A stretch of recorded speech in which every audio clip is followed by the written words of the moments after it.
Bharatiya Janata party सब महिला मानक सम्मान दिए आगू दौची जदि सेमती किसी होती आम दल तांकर आमर जो मैंने मुख्य रही निश्चित भाव में चिंता करुँच किसी अलग होता जे महिला भाव में कहूँ सेमती हवा उचित नुहे किंतु आम दल प्रति सचेतन अच्छी महिला मान केमती न्याय पाइब गोटे इश्यू नहीं कि तो बाहर को बाहर तेणु से इश्यू को लेकिन जब छोट कथा ही पारे निज भितर कौन हो बाहर को नेले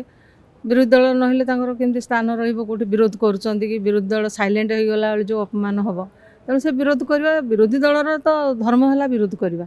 तेणु आम दलर कर्तव्य होची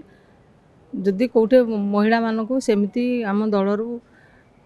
आमर जो नेता मैंने अच्छा आम समस्ते अच्छु आम निश्चित भाव में चिंता करुँ महिला मान को सम्मान दिहब जार जोटे जार जहाँ भूल हम सी निश्चित आम दल सरकार पदक्षेप नेबे।